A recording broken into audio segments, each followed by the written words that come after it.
Rakyat boleh makan ubi untuk ganti nasi. Oh, bila beras tak ada disuruh kita makan ubi. Sedangkan diorang makan besar tiap-tiap hari. Yang ubi kayu ini digunakan untuk suplemen. Sebab ubi kayu ni khasiat dia memang hebat.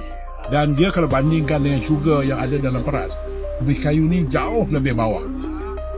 Buat petani singkong, sekarang kita sudah berhasil mengekspor ke 199 negara yang sudah terdaftar dan 299 negara yang belum terdaftar. Siapa sangka bahan makanan yang dulu dianggap makanan darurat di kampung, singkong, ubi, dan teman-temannya sekarang malah jadi rebutan negara-negara kaya di Eropa. Sementara itu, di negeri tetangga kita, Malaysia, terjadi ironi besar. Harga beras naik, inflasi makin parah, tapi pemerintah dan rakyatnya ogah makan singkong. Lah, gimana ceritanya ini? Singkong dan ubi udah lama banget jadi bagian dari budaya makan kita. Dari zaman penjajahan sampai sekarang, dua umbi-umbian ini jadi penyelamat saat harga beras melambung tinggi. Tapi sekarang tren global mulai berbalik arah. Dunia makin sadar pentingnya diversifikasi sumber karbohidrat. Nggak cuma gandum, nggak cuma nasi. Negara-negara Eropa mulai buka mata, dan mereka pun melirik Asia Tenggara. Indonesia, yang punya kekayaan umbi-umbian luar biasa, mulai jadi pusat perhatian. Sementara Malaysia, yang juga punya lahan subur dan potensi serupa, justru masih bergantung pada impor gandum dan beras. Dan yang lebih ironis, ada semacam resistensi budaya. Seolah-olah makan singkong itu ndeso, nggak modern, atau bahkan dianggap makanan kelas bawah. Awal tahun 2025 ini jadi titik balik menarik. Krisis iklim makin menggila. Konflik di Ukraina dan Timur Tengah masih terus bergulir, bikin pasokan gandum dari dua kawasan utama dunia itu tersendat parah. Harga tepung melonjak di pasar dunia. Negara-negara seperti Jerman, Prancis, Italia, bahkan Swedia mulai panik cari alternatif. Mereka nggak lagi malu-malu cari sumber pangan dari negara tropis. Dan boom! Indonesia jadi incaran. Data dari Badan Pusat Statistik menyebut ekspor singkong dan ubi kita ke Eropa melonjak lebih dari 2 kali lipat. Bahkan, beberapa petani kecil di Jawa Timur dan Lampung sekarang mulai dapat kontrak ekspor langsung ke perusahaan makanan vegan di Inggris dan Belanda. Ubi kita disulap jadi tepung gluten-free, jadi bahan dasar makanan sehat, bahkan jadi bioenergi untuk industri farmasi. Buat petani singkong, sekarang kita sudah berhasil mengekspor ke 199 negara yang sudah terdaftar dan 299 negara yang belum terdaftar. Dan tentunya masih banyak puluhan hingga ratusan negara yang membutuhkan singkong kita, namun kita tolak. Saya yakin ini adalah titik awal petani singkong naik daun dan akan menghasilkan puluhan miliaran per sekali panennya. Rakyat boleh makan ubi untuk ganti nasi.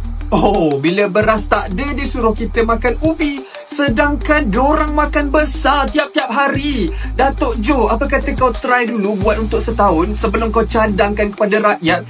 Kau ingat ni zaman pemerintahan Jepun ke apa? Alternatif. Kalau beras itu menjadi isu, apa tujuan beras kita makan? Tujuannya adalah untuk dapatkan karbohidrat, supply karbohidrat. Saya merasakan bahawa ada tak alternatif kepada lain sementara isu beras yang dapat kita ni. Contohnya, saya pernah berbincang dengan beberapa MP dari Sarawak. Banyak MP Sarawak yang menanam ubi kayu, kan saya? Di ubi kayu ini digunakan untuk suplemen. Sebab ubi kayu ni khasiat dia memang hebat. Dan dia kalau bandingkan dengan sugar yang ada dalam beras, ubi kayu ni jauh lebih bawah. Jadi di sana orang Sarawak, dia menggunakan ubi kayu. Saya bincang dengan MP dia kalau kita dapat perkenalkan makanan suplemen menggantikan beras, buatlah ubi kayu macam mana sudah tentulah. Saya rasa di Sarawak lah saya dipahamkan amat berjaya. Jadi itu yang saya ingat kita boleh, rakyat Malaysia ni kena kreatif sikit lah. Kena keluar daripada kita macam kita dalam traffic jam lah. Kita traffic jam, takkan kita nak tunggu sampai minyak kita habis dalam kereta.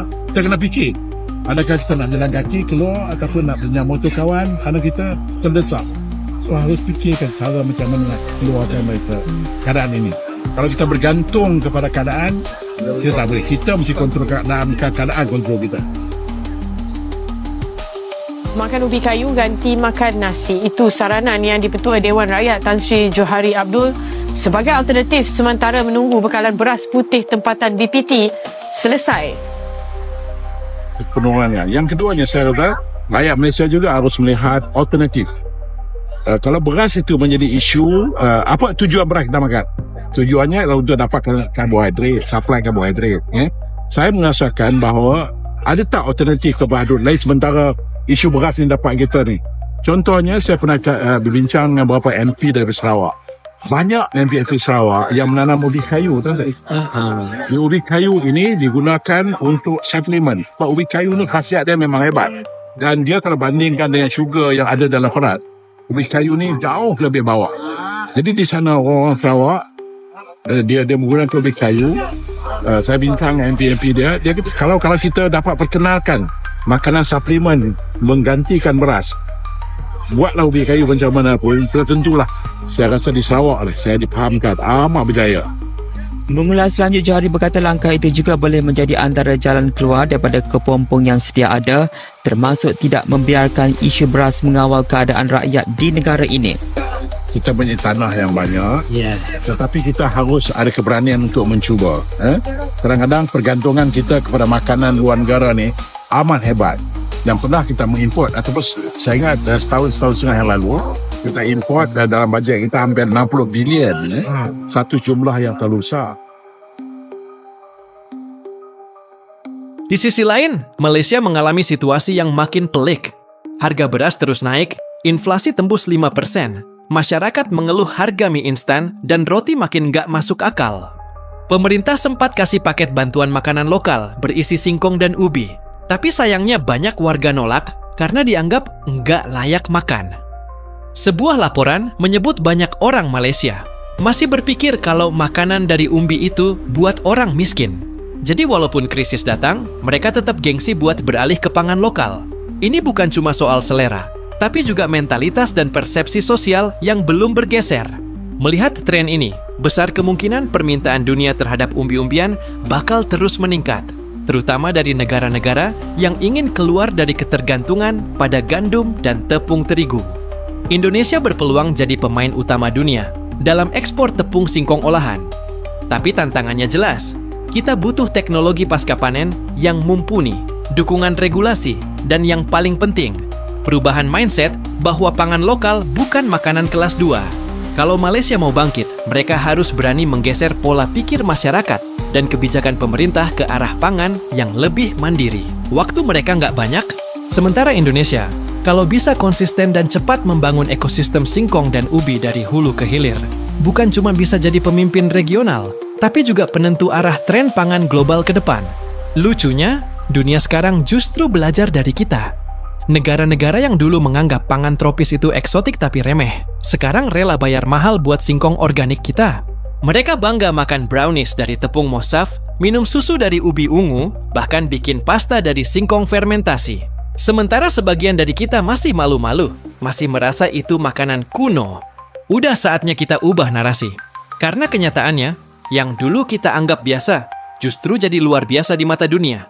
Jadi, kenapa nggak kita mulai duluan? Bangga makan singkong, bangga makan ubi, karena bukan cuma enak dan sehat, tapi juga bukti bahwa Indonesia punya kekayaan pangan yang bisa menyelamatkan dunia.